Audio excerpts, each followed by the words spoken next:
This is a message to all my supporters of this podcast. I'm introducing a new supporters program. You can contribute a small amount as a one-off payment to show your love for this podcast. Thank you in advance for all your contributions.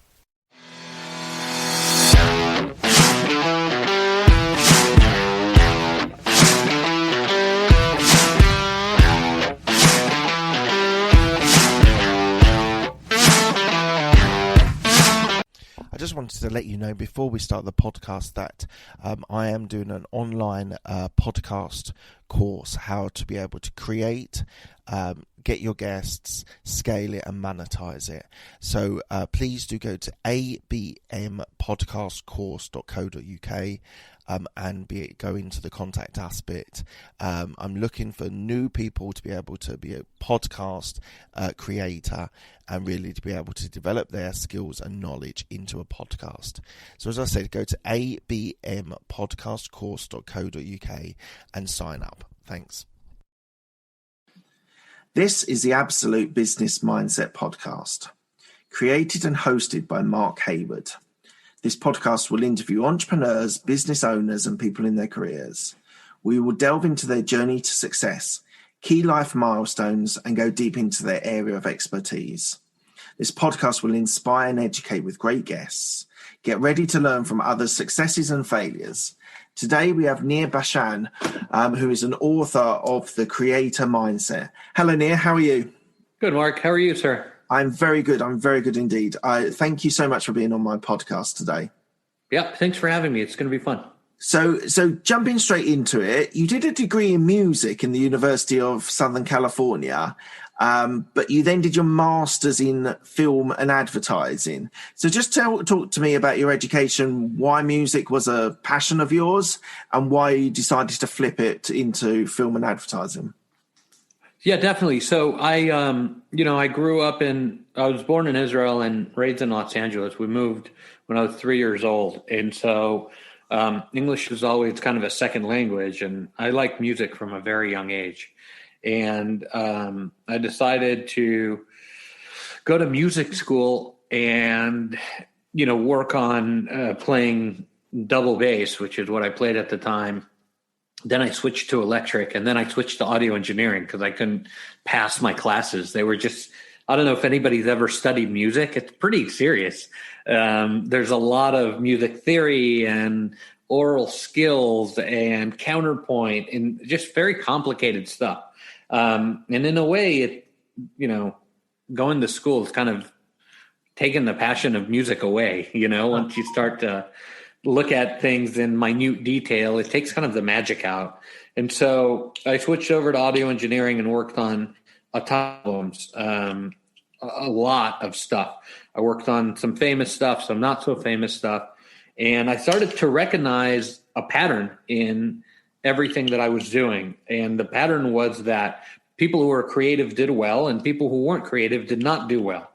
And at the same time, I noticed that it was crazy. Like literally, I noticed that anybody could be creative. I worked on some albums with some musicians that are famous. I saw Sheryl Crow and Rod Stewart. Oh my God. It was awesome. And you picked the really good ones, but some of them are no better than you or I. Like you can just put out an album tomorrow, the Mark Hayward Project, and you've never sung a note in your life, and you could sound really good by all the. I'm not sure I could, but okay, I'll take your word for it.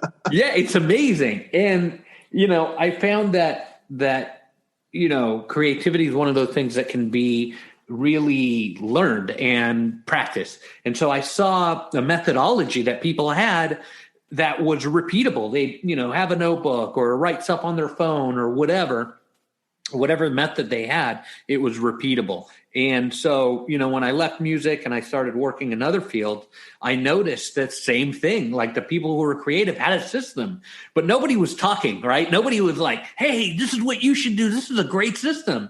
I couldn't find it. I couldn't find the system out there. And so I ended up creating my own with my book, The Creator Mindset, which is really a system for anybody to use to be able to be creative. So let's go straight into your book then, The Creator Mindset. So if I haven't read it yet, I will look to read it. Oh no, I know. But it's interesting. So why do you think people that are creative are successful? Well, like what's your definition? What's your definition of a creator, and how do you get into that mindset? And just talk me through that. Definitely. So for me, creativity is the ability to solve problems in a way that nobody's able to solve them. So I believe that about 60,000 years ago, a woman named Harriet was the world's first creative person. And, she was like 20 and like a great grandma by then, because everyone died at like 22. I mean, seriously, it was horrible. In part because the beasts on Earth were far more powerful and, faster and all this, they had, prehistoric animals were gnarly. And so she, was being attacked, and she saw a stick that was nothing but, a walking stick. And she saw like a little berry picker, which had an edge on it, and nothing but a berry picker. But when she put the two things together, she had the world's first creative thought. And that creativity enabled her to stave off this beast who was attacking her. And so she ran immediately to the village, shared it with her friends. And ever since that moment, creativity became a principle of survival for humanity. So we are embedded through our DNA with an amazing ability to solve problems uniquely, that is as unique to me and as unique to you, Mark. And sadly, most of us don't use that today. We use analytics instead. So my definition of success, creative success, is really about tapping into a primordial problem-solving tool that we're all born with. It's really interesting because you're essentially saying that problem solving is a creative aspect, which is not something that we necessarily think as a thing, is it? Yes, sir. Yeah, it's exactly what I'm saying. And so problem solving can be in any sphere, any area. But because you were in advertising for a while, I've done research. You were a copywriter. You had your jobs between LA and Chicago as a copywriter, and as that is in the creative industry. But are you actually solving problems with copywriting? Just talk to me through that. Yeah, definitely. So I've been a serial entrepreneur my whole life. And I've gotten many offers to come on full time at different places that I've worked, but I made more money jumping around. And, I think we need to start a dialogue on how good and healthy making money is. We're like so ashamed of it, or, it's something we don't talk about. But, capitalism and the system of free enterprise that we practice in the West has lifted more people out of poverty than any system that the world has ever known. And that's not something to be ashamed of. That's something to celebrate.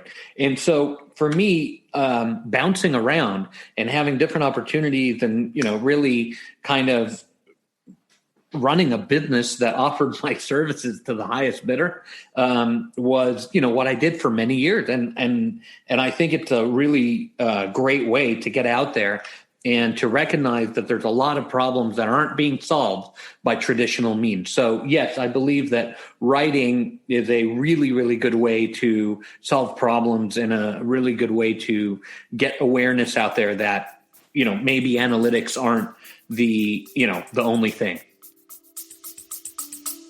We'll be back after a quick break. Hi, I'm Alex, the host of X Health Show. Meet the future of healthcare. Think X-Men, that's X Health. Actual superheroes behind programming living cells to cure cancer once and for all. Tech that detects preterm delivery in seconds, brain-computer interface, or apps that employ AI to match you, your disease, with the best treatment. X Health Show brings to you visionaries who push the boundaries of healthcare from Switzerland, the heart of Europe and the most innovative country in the world. Let me introduce you to their startups. Head to X Health Show, meet the future of healthcare. Happy to greet you there.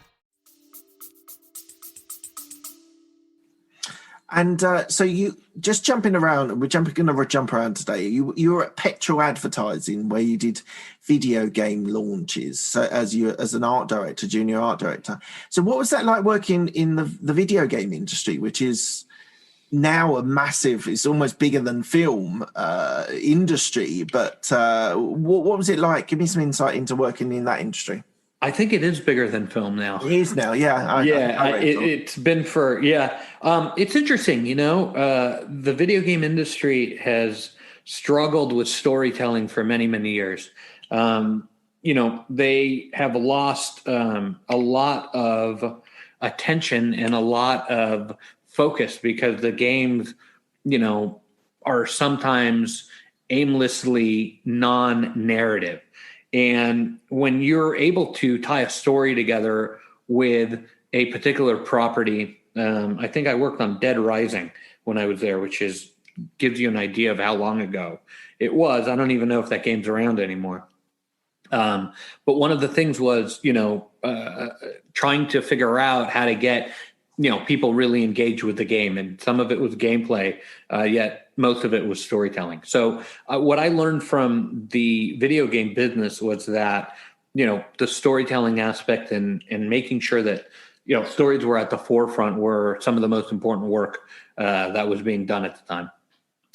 And just talk me through. So you took some roles as a creative director. So let me just build this picture for my listeners. So you were an art director, you were in copywriting, and then you took the step up to art director. So all those previous jobs would, in my sort of definition, be creative jobs. And then you moved to the creative director. And when I started doing a little bit more research on this, it sounded like there was a more of a managerial role that was in as a creative director. You were reorganizing the operations within the company. You were looking at the budget controls as well. How was that from someone being hugely creative into having to suddenly start thinking about managerial operations budgets? How was that for you? Well, it's a very natural progression because you reach a certain point, especially in the advertising business, but I would say across all businesses where problem solving creatively becomes really an issue of dollars and cents, right? It becomes an issue of, how do we maximize our profit? Where do we see revenue coming in from in the next 2 or 3 quarters? And how do we position ourselves to best capture that revenue while, giving the client a really solid service and so on and so forth. And so I learned, a lot of fundamentals doing this that are really financial fundamentals. And I think that any successful person who comes through the creative realm or even through the analytical realm has to understand the importance of finance. But I think what's missing is the way that we look at finance, right? So traditionally, we look at finance with, a myriad of analytical tools, and we don't look at things in a creative way. We look at, spreadsheets and numbers and all this stuff. And we accept it as is. We don't look at what's beyond those numbers and what the numbers really mean. And if you are able to then really look at what those numbers mean, you find that the numbers don't tell you the whole story. So there's a lot of creativity that goes on when you look at numbers. So for example, like if you look at sales numbers, right, or, your projections, what you're not seeing is the relationships. You're not seeing the soft skills. You're not seeing the empathy. You're not seeing, the effect that, a particular product or service will have down the line. You just see a snapshot of the past, and you try to make decisions based on a snapshot of the past, which are literally as irrelevant as, the minute they were put on paper. So I talk to, and I work with a lot of businesses today that, are trying to wrap their heads around how to make solid decision moving forward when all of the analytics are pointing to something that happened in the past. And that is that takes a creative construct. It's not something that you look for in the annals of analytics to help explain, right? You need a different way. You need a new way of thinking. And that's what creativity offers for me. But there is forecasting. There's forecasting you can do with analytics. There's forecasting you can do with finances to project what you suspect the future is gonna hold financially for a company. You can do a 3-year projection on that. So yes, you can do projections. It's not always looking just on what's happened in the last year. Right. The projections are based on what happened in the past. If you look at a snapshot Yes. of the stock market, right? Yes. If those projections were accurate, Mark, there'd be, Everyone would be making millionaires. money off of Yeah. it. Oh, Yeah. tomorrow I would be rich, right? So a lot of these things aren't entirely accurate. Yes, they have projections. Yes, they try to tell you what will happen. But I don't know. I don't agree with those things at all. If your listeners have a person, who wrote a book or a program that they know of that can accurately predict the future, I want in. I want in now. So call me up, send me an email, hook me up, because this is what I need. What I talk about is not kind of a get rich quick scheme, right? It's not about, using creativity and then tomorrow you'll be a multimillionaire. I mean, it could happen, but probably not. My tips and tricks and stuff come from, years of being out in a business and seeing what has worked to become more creative and what has not. And so it's not a get rich quick book. It's not a get rich quick approach. It is a lifetime of learning that will help you make decisions better in the future.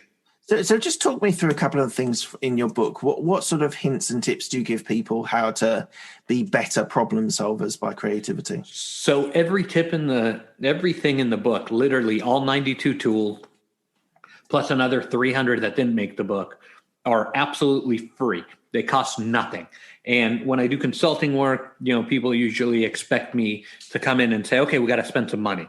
But that's really not the case. It's really about changing your mindset and changing your approach to problem solving that enable creativity to take hold. One of the things that your listeners can do today to enable creativity to take hold is to start to look at their little victories.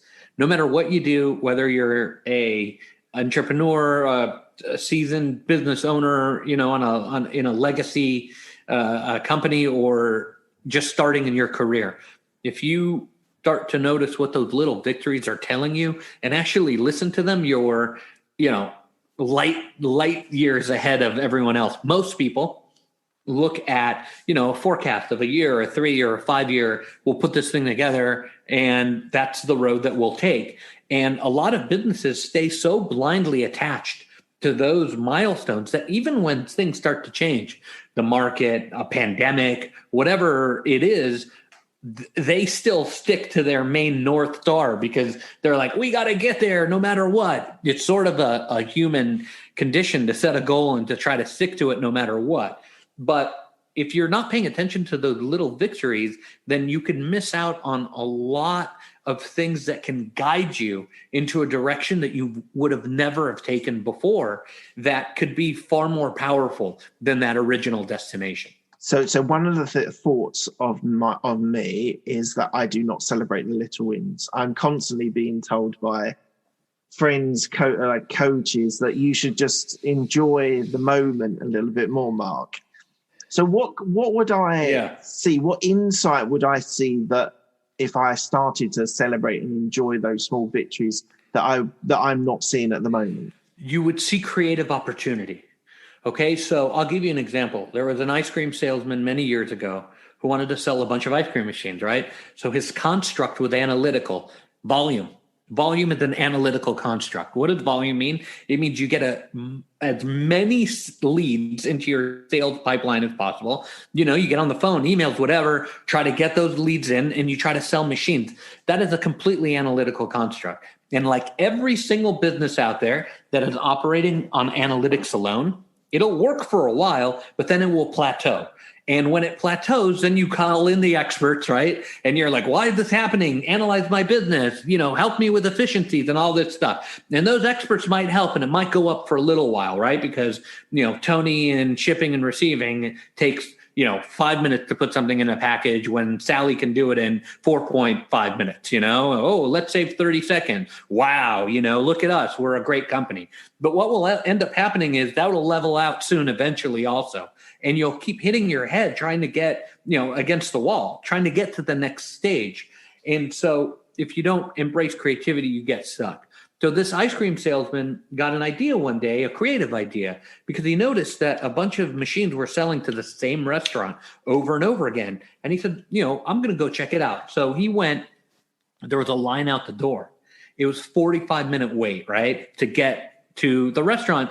And then he waited in line, finally gets to the counter, and he eats the best cheeseburger he's had in his entire life. And the guy's name was Ray Kroc, and the restaurant was McDonald's. So had he have stuck to his original goal, he just would have been an ice cream machine salesman. Great. Maybe it would have worked. Maybe it didn't. But when you're able to look at those little breadcrumbs that happen along the way, Mark, you open up opportunities that were never there before. So for you, right, you're doing this podcast. You've been on the corporate side for many years. You're finally on your entrepreneurial spirit. I would start to look at what these things are that are coming easy, natural, just like Harriet and her DNA has embedded that creativity in us. What are those creative things that are happening in your life right now that are able to be bridged easily and monetized easily? And those are the things that are perhaps better than your, 5-year goal of being, I don't know, the male Karen Brady or something like that, Come on, you Karen Brady. Yeah. The male Karen Brady. We're going to win today. I'm looking forward to the game. Who's you're a West Ham fan? Yeah, big time. We have Villa today, and Villa will go down 4-0. That's my prediction. Come on, you Iron. Fantastic. So you've been a professor. Is it professor at the Art Centre of the College of Design? Yes, sir. Pasadena. For a number of years. Do you still do it now? No. What was your role there? I was the youngest professor, one of the youngest professors to teach in the school's 100-something-year history. I taught in the graduate school at 26, I believe, and I learned a lot. I really enjoy teaching because the students will ask you questions that a professional will never ask, like how much do you make, and why are you doing it like this, and isn't it better to do it in a different way, and so on and so forth. They kind of unmask any kind of professional acumen that we all love to think of ourselves as having. And what was the toughest question that one of them asked you then? It was probably, there was a lot of tough questions. One of them is, how much do you make? That one's a great one. Why does the system work like this? It's stupid. Like that's another good one. I was like, yeah, I agree. It is pretty dumb, but that's how things work, stuff like that. It was good. It was a really great experience. And then I saw that on doing research that you were an opinion columnist, how you described it, but it was at various magazines and various time frames as well. So just tell me how you got into being a columnist, and it looks like it hasn't been a career that you're going to pursue. It's, I have a lot of opinions and those opinions are sometimes well received and sometimes not. I write now for Thrive Global, which is Arianna Huffington's new company. Oh, right, it used to be the Huffington Post, right? Yeah. So I like writing for her and that organization. I write for CEO World and Real Leaders about business and how to use creativity in business. I enjoy it. It's a difficult thing to do because a lot of the editors want an article all the time, like once a week or sometimes even more. And it's very rewarding though. My favorite part of writing is hearing from what readers think. And I get several emails a week, most of them good, but some of them like, what were you thinking? This is terrible. I'm never going to read you again. Yeah. I kind of enjoy both. That's awesome. So you're now a CEO and founder of The Creative Mindset, where you do workshops, consulting, coaching, speaking. So what sort of clients do you have? What's are you pitching corporate events mainly, or are you pitching teams of businesses? What's your client base? Yeah, so it's the creator mindset. Someone just released a book called The Creative Mindset, okay. and that's kind of like Nike. Yeah. It's with 3 E's or whatever. But yeah, it's the creator mindset, and it's my latest venture. Very exciting. We've got 3 hard, mighty working employees. And what we do is we do seminars and workshops for companies. I've worked with everyone from Cardinal Health to JetBlue. And I work with associations also, helping them figure out how to tie a creative thread through the organization so that they can grow in membership, grow in educational value, so on and so forth. And I still do a fair amount of consulting. I work with businesses around how to become more creative in what they do. I've worked with Microsoft and NFL Network and several different companies that have at some point gone and exhausted the analytical route, of number crunching and efficiencies. And we're like, okay, it's time for something else. Why aren't we growing? Why aren't we getting to the next level? And that's generally when I come in and try to help out. And then, so really half my day is spent on the sales pipeline, stuff like podcasts and writing articles and so on and so forth. And then the other half of my day is spent on the content pipeline, which is, thought leadership and helping businesses understand how to position themselves better, so on and so forth. Excellent. Do you have a coach or a mentor at the moment? I do not. I've had different coaches throughout my career, and they're very helpful. I tend to use coaches and, paid coaches. I don't like mentors because there's no cash exchange. I like a hard and fast fiscal transaction so that the relationship is defined. Here's a set amount of hours, help me get through this. I like that environment because it's really a hand up, not a handout. Right. And so I've had several great relationships with, mentors, with coaches in my career. And I've had some terrible ones where, literally you paid somebody and the money like evaporates and, they put you on some auto responding email. I mean, I've had that happen too. So buyer beware on the coaching end. Yeah, absolutely.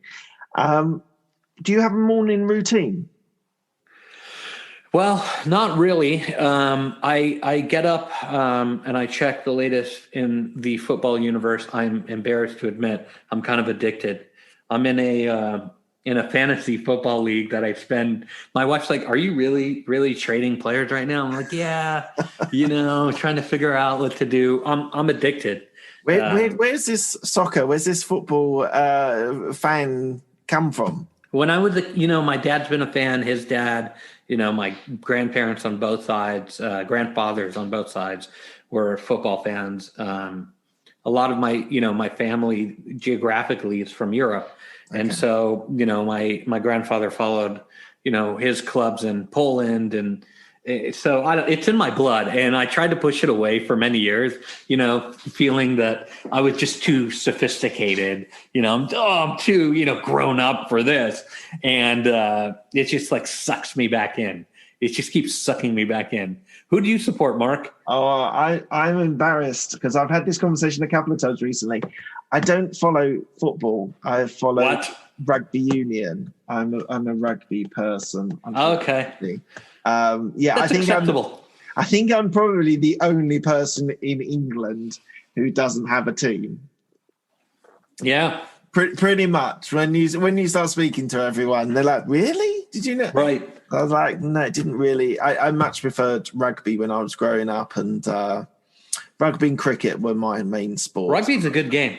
You don't say that in the U.S. though, because Well, then no, the actually, American football fans get a little bit. Ironically, I actually do watch a bit of NFL as well. Right. I quite enjoy it Sunday evenings. So our Sunday evenings, I'll probably watch an NFL match once a week, maybe once every other week, just to catch in and enjoy it.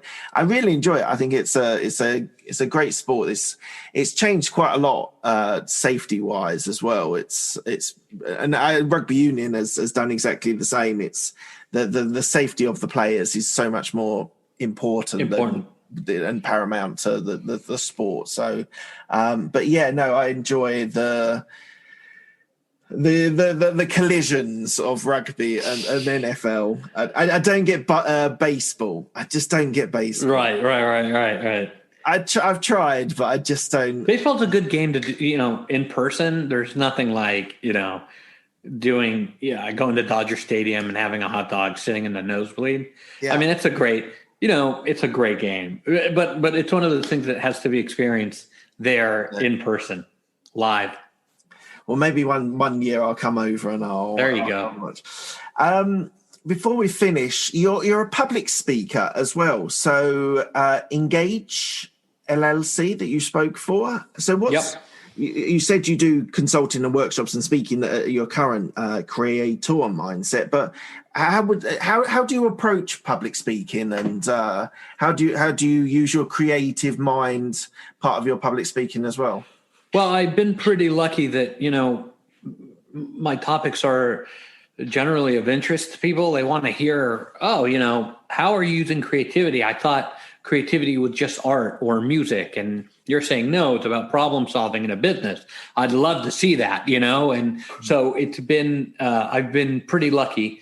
Let's Engage is a great company. It started by basically two kids from my alma mater. They probably would hate me describing them as two kids, but they're like under 25, and so they're kids.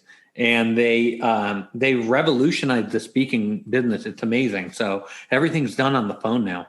It used to be that you called and they'd say, "Oh, I have, James Smith and Near and, Sally, whatever available." And you go, "Oh, I don't know." And you'd work out the rate and it'd go back and forth and blah, blah, blah. So these guys just made everything online. You literally go to their website. You're like, "I like Near." You hit book. You put in your own rate, which is amazing. And, I accept or I don't.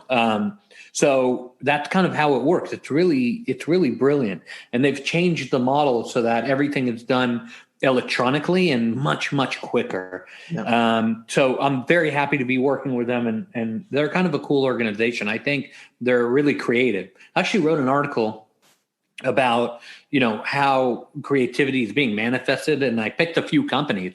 They're one of the companies that I picked because I think they're doing things differently and better. And that's what creativity is all about. It's like looking at what you're doing, what your business is, and what your product or your service or even your career is, and saying, how can I do this better? I talked to several groups. I did a real estate group just before COVID hit where, everybody was an employee of one of the big firms.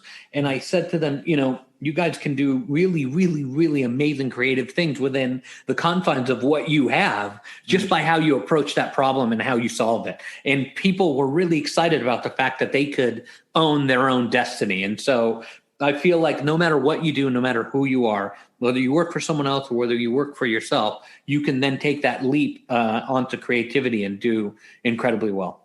It's an interesting concept, the whole creativity and using it as a problem solving, because I worked for the big four consulting firms. I've worked for two of them over the last 15 years. And can we drop names? Probably now. I work for PwC and KPMG.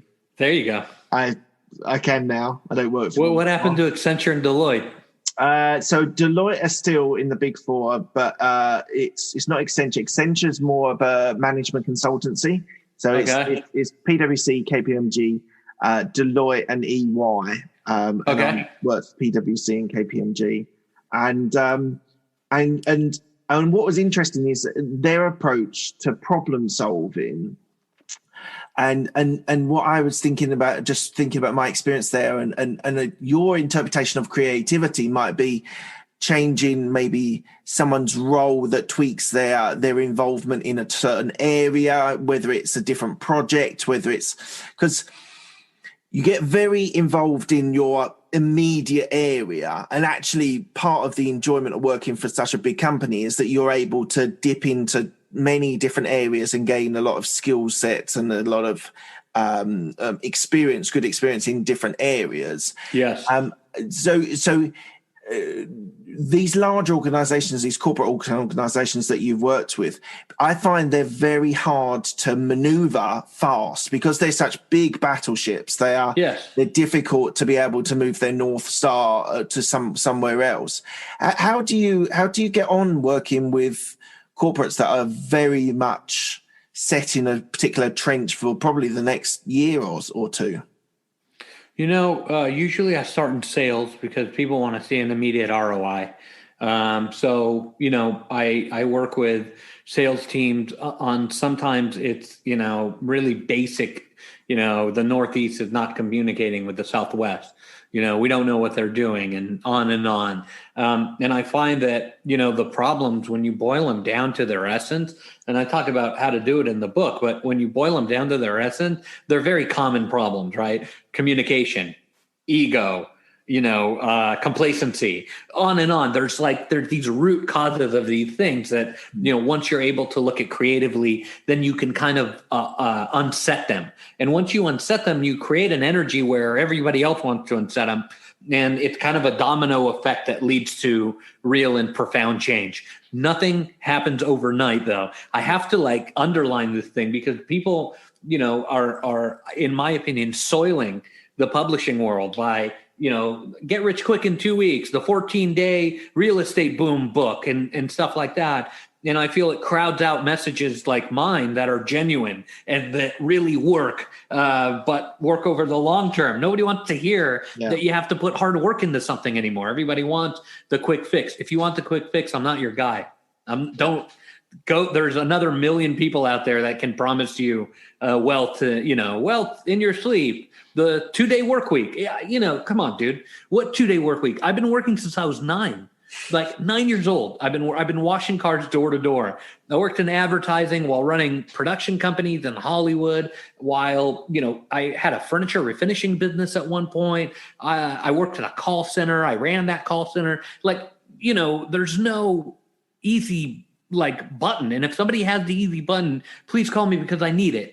I want it. I'm your first customer. If you have, if I hear about this magic button or this magic lever, you'll call me up. You'll be the first on my. I want to be the first. What I talk about, especially when I work with big companies, is that listen, if you guys want an ROI and an immediate response, go to someone else. And generally, people are like, "Oh, cool. Nobody really ever turns down work." I say, "Yeah, but I want to be realistic as to what I can help you do because there's only so much influence that I can bring. It really has to come from individuals." I start people reading the book because once they read the book, they go, "This is so cool." And I think that we can do something like this in this organization. And then I say, "Okay, what resonated with you?" And then we talk about that and we kind of go into a consultancy with the expectations that, hey, it's a work in progress. Yeah. Okay, Nia, we're coming to the end of our time together, unfortunately.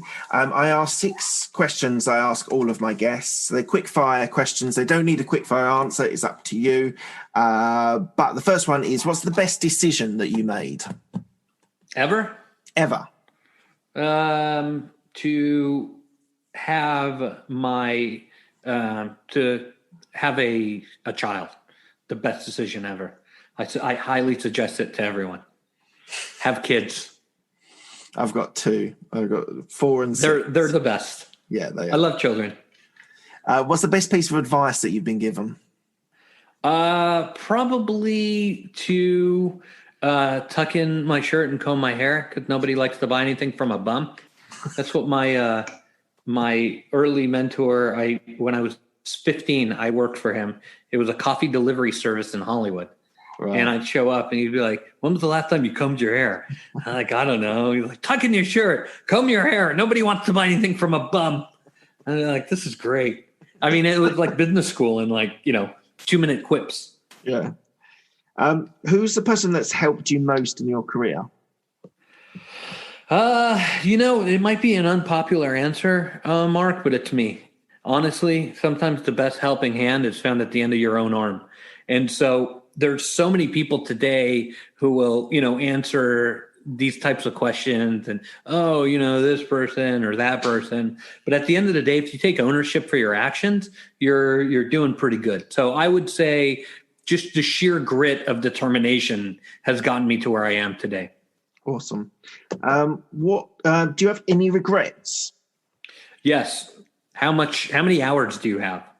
Can we do 10 more shows? Should we do another season together? Yes, millions of them. We could do another session just talking about the regrets. But go on. Yeah, there's a lot. I'm sure you have some too. Well, this is an interesting question because you either get two camps. You either get no, I never regret anything in life because I am where I am.